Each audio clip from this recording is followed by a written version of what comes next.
Hollywood invented a white Lone Ranger in a mask, but historians point out that the real inspiration was Bass Reeves, a former slave who became the most feared marshal in the West. He arrested more than 3,000 criminals and never took a bullet. Nobody told you this in school, and Reeves is just the beginning. The Old West had black cowboys, gunslingers, and pioneers who were simply erased from the books. Number 1. Bass Reeves was born enslaved in Arkansas in 1838 and escaped during the Civil War. 10 years after the war ended, he became the first black deputy U.S. Marshal west of the Mississippi. His territory was one of the most violent in the country, the indigenous lands of Oklahoma, where criminals of every kind would go into hiding thinking no one would come after them. Reeves would. He spoke several native languages, which helped a lot on missions. He had a peculiar method. He would disguise himself as a beggar, a priest, anything that would make the guy let his guard down. Over more than 30 years of service, he arrested more than 3,000 fugitives. 3,000. And they say he never missed a single shot. Many historians believe he was the real inspiration behind the Lone Ranger, but when Hollywood told that story, the hero became white. Reeves died in January 1910, at 71 years old, in Muskogee, Oklahoma, poor and practically forgotten. Number 2. Bill Pickett was born in 1870 in Texas, the son of former slaves, and grew up watching how ranch dogs kept cattle in line. That's where he got an idea no one had tried before, taking down a bull using his own teeth. He would grab the steer by the horn, twist the animal's neck, and bite the lower lip so hard the animal would lock up and fall. This technique became known as bulldogging and is still one of the most popular events in American rodeo today. Pickett became a headliner in the Miller Brothers Wild West shows, performing in arenas across the United States, Mexico, Canada, and even South America. But outside the arena, reality was different. In many towns, he couldn't stay in the same hotels as his white colleagues. Even so, he kept riding and competing for more than 40 years. In April 1932, at 61 years old, he was breaking a wild horse on a ranch in Oklahoma when the animal threw him and trampled him. He died doing what he'd done his whole life. Number 3. Nat Love was born in 1854 on a farm in Tennessee. He was born enslaved. When the Civil War ended, he was 11 years old and didn't have a penny, so he did something few people would have expected from a black boy at that time. He went west. At 15, he made it to Texas and got a job on a cattle ranch. He learned to break wild horses, drive cattle herds through dangerous territory, and shoot like very few. In 1876, on the 4th of July, he took part in a competition in Deadwood, South Dakota. He won every event, roping, shooting, and riding. That day, he earned the nickname Deadwood Dick. Later, he wrote his own autobiography telling all of this at a time when almost no black cowboy had a voice. But here's the part no one talks about. After years living that life, Nat ended up working as a train porter in Los Angeles. He died in 1921 at 66 years old, practically forgotten. The Old West had a short memory for men like him. Number 4. Bo Zickard was born enslaved in Mississippi in 1843, and after the Civil War became one of the most respected cowboys in Texas. Charles Goodnight, one of the toughest ranchers of that time, trusted him more than any other man on his crew. Zickard drove herds along trails where bandits and Comanches attacked without warning. On one of those trips, he saved Goodnight from a robbery, risking his own life. Goodnight publicly said Zickard outdid any white ranch hand he'd ever hired. At a time when a black man hearing something like that from a Texan was something that just didn't happen. Decades later, the writer Larry McMurtry used his story as the basis for the character Joshua Dietz in the novel Lonesome Dove, which became one of the most watched miniseries on American TV. Zickard lived to be 85 and died of natural causes in January 1929 in Texas. Goodnight paid for his funeral and personally wrote the epitaph on the headstone. Number 5. Mary Fields was born enslaved in Tennessee around 1832. After the Civil War, she gained her freedom and ended up in Montana, where she built a reputation that few men of the time could match. Over 6 feet tall and with a temper that didn't take any disrespect from anyone, she became the second person in the United States to receive an official federal mail route, and the first black woman to do it. The job wasn't for just anyone. She drove stagecoaches through territory where wolves, bandits, and snowstorms were part of the routine. Mary always carried a gun and didn't hesitate to use it when the situation called for it. On her days off, she hung out in saloons, drank whiskey with cowboys, and smoked cigars like it was the most normal thing in the world. And back then, for a black woman, that was unthinkable. The town of Cascade, Montana, even closed businesses on her birthday in her honor. Mary died on December 5, 1914, at 82 years old from liver failure. Number 6. Crawford Goldsby had black, Cherokee, white, and Mexican blood running through his veins. He was born in 1876 in Texas and grew up in Indian Territory, which is now Oklahoma. By 18, he was already one of the most wanted criminals in the whole region. The nickname Cherokee Bill became synonymous with trouble. He robbed trains, held up businesses, and went up against the law without blinking. Authorities pinned at least 13 deaths on him, including a deputy's. Judge Isaac Parker, known as the hanging judge, was the one running justice in Fort Smith, Arkansas, and he wanted Cherokee Bill at any cost. After being betrayed by someone he knew who put sleeping pills in his food, he was finally captured. Even in custody, he tried to escape and killed a guard in the attempt. On March 17, 1896, at only 20 years old, he climbed the gallows. When they asked if he had anything to say, he calmly answered that he hadn't come there to give a speech, just to die. Number 7. Isom Dart was born enslaved in Arkansas around 1849. When the Civil War ended, he was still a teenager and had nothing. No land, no money, no family who could help. So he did what many men of that time did. He headed west to try his luck. But his luck came with a price. He started out stealing cattle and horses in Wyoming, and he was good at it. He changed names like changing shirts. He lived for a while among Native Americans, learned how to disappear into the brush like he'd never existed. The authorities couldn't catch this guy. But here's the part not many people know. He tried to change his life.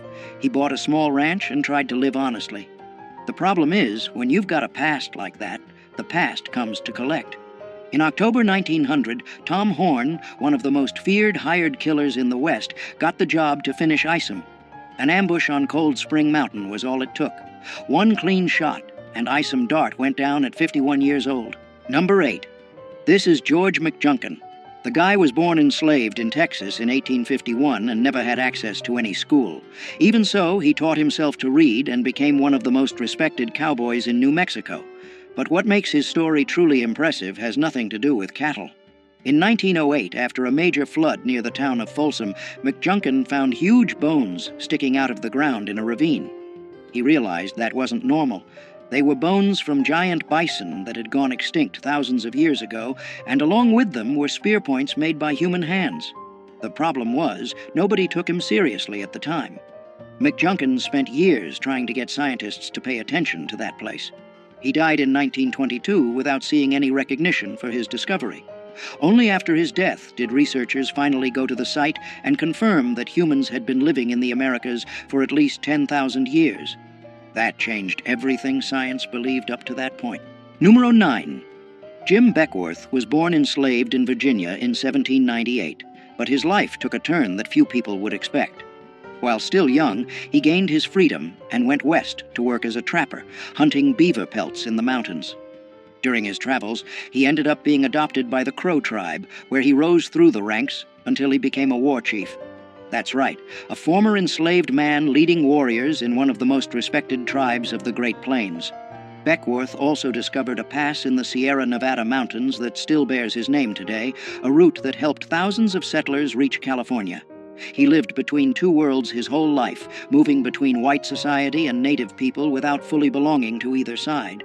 He died around 1866 at 68 years old, and what makes his death even more intriguing is the theory that the Crow themselves may have poisoned him during a ritual because they believed his spirit would bring lasting strength to the tribe.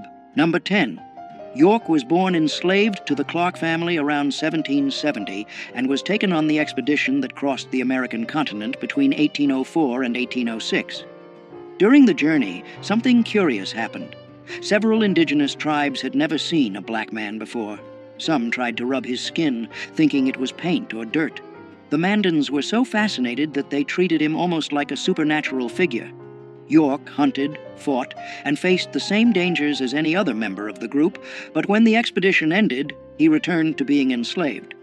He asked William Clark for his freedom several times and was refused. Historians disagree about what happened next. Some accounts say Clark finally freed him years later, while others suggest he ran away. What is known is that York probably died around 1832, a victim of cholera, without ever receiving the recognition the other explorers got. Number 11. In 1856, a woman who had been someone else's property her whole life walked into a Los Angeles courtroom and did something few people had the courage to do back then. Bridget Biddy Mason sued her own owner for her freedom, and she won. But what came next is even more impressive. Born enslaved in Georgia in 1818, Biddy was forced to walk nearly 1,500 miles on foot to the American West, taking care of cattle and children along the way. After gaining her freedom, she worked as a midwife and started saving every penny. With that money, she bought land in downtown Los Angeles when the city was still small and dusty. Those properties went up in value in a way nobody expected. Biddy became one of the wealthiest women in the area and used that fortune to help people in need, founding churches, shelters, and donating to struggling families. She died in January 1891 at 72 years old, from enslaved to millionaire at a time when the laws were working against everything she stood for. Number 12. Clara Brown was born enslaved in Virginia around 1800 and spent more than 5 decades without freedom. When she was finally freed, she was already 56 years old. Most people at that age would think about resting, right? Not her. Clara headed straight to Colorado during the gold rush, working as a cook and laundress in miners' camps. The detail few people know is that she spent almost none of what she earned. Every penny was saved for a goal she never gave up on, finding her family, who had been sold and separated decades earlier.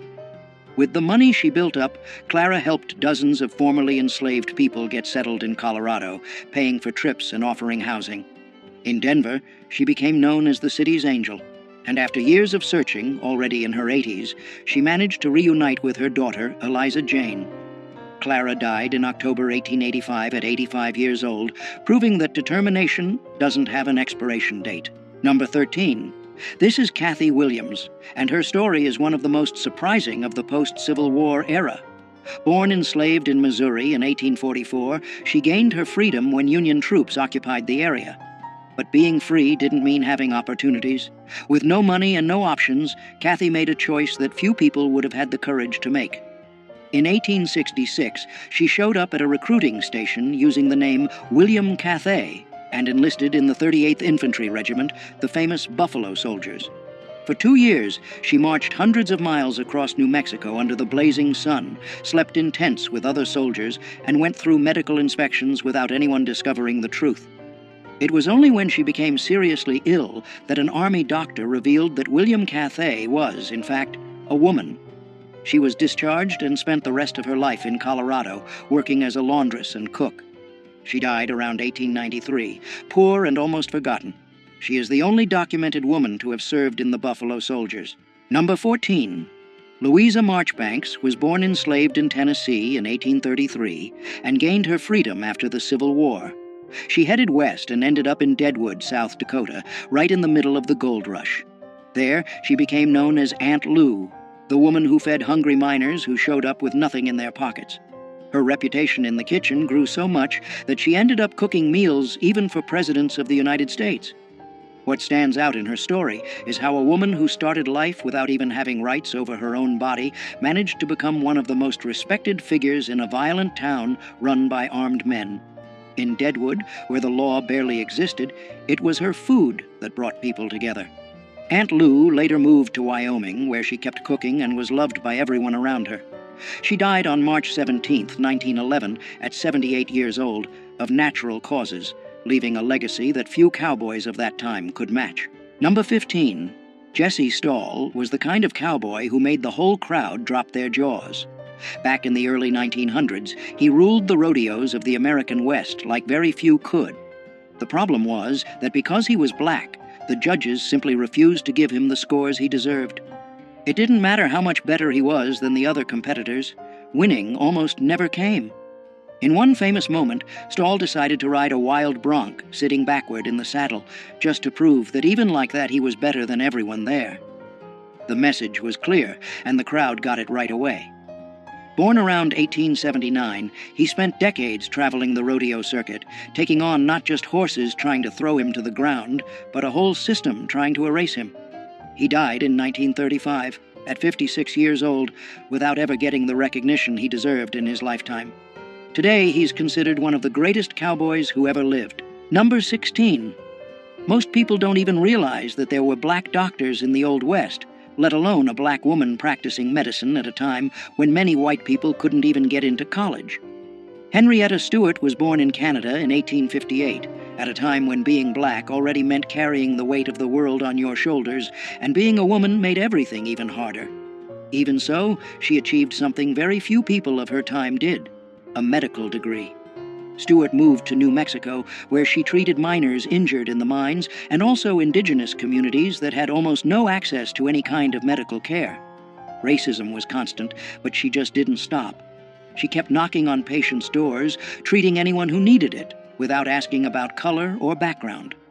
In a territory where life expectancy was short for anyone, Henrietta lived to be 93, passing away in 1951 of natural causes, having survived just about everything the West threw at her. Number 17. Charlie Sampson was born in Los Angeles in 1957, far from the ranches out in the country. Even so, he decided to get into one of the most brutal sports out there: bull riding. In the 70s and 80s, the professional rodeo circuit was almost entirely white. Sampson not only got in, he dominated. In 1982, he won the PRCA world title in bull riding, becoming the first black man to win a world rodeo championship. The road there wasn't easy. On top of the prejudice he faced in arenas all over the country, his body paid a heavy price. Broken ribs, concussions, ruined knees. Bull riding is risky for anyone, but he kept coming back. What a lot of people don't know is that his win opened doors for other black cowboys who had been ignored by the history of the American West for more than a century. Number 18. Ben Hodges was born around 1856 in Kansas and grew up in a world where a black man had few chances to get ahead in the Old West. But he found a very different path. Hodges became one of the biggest con men in Dodge City, the same town that was home to names like Wyatt Earp and Bat Masterson. His specialty was pulling scams involving cattle and land. He even claimed to be the heir to a Spanish land grant to try to take over properties. He used his mixed heritage, part black and part Mexican, to pass as different identities depending on what the situation called for. What's most impressive is that Hodges was never locked up for any significant amount of time. He knew the laws so well that he worked the court system in his favor over and over again. The people of Dodge City knew he was a con artist, but many admitted it was impossible not to like the guy. Hodges lived until around 1929, dying of old age, something rare for anyone tied to that world. Number 19.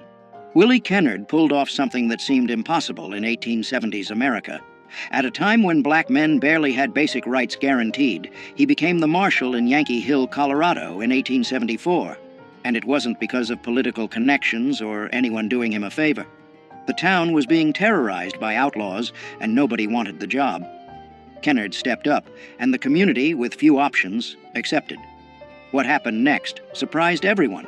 He faced 2 outlaws in separate shootouts and killed both. Crime in the area dropped drastically. Think about that for a second. A black man walking around armed with a badge on his chest, enforcing the law in the Old West just 9 years after the end of the Civil War. His story basically disappeared from the books for more than a century. Kennard died sometime in the 1880s, and the circumstances were never cleared up. To this day, little is known about his final years. Number 20. Addie Huddleston built something that few people thought was possible in the Old West. At a time when being black was already enough to have doors slammed in your face, she opened her own doors, literally. In Cheyenne, Wyoming, Addie ran brothels and made real money doing it. We're not talking pocket change. She built up property and a sizable fortune in a territory where most black women could barely get domestic work. The most curious part is how she moved between 2 hostile worlds, the underworld of saloons and brothels dominated by white men, and a society that saw her as inferior because of her skin color.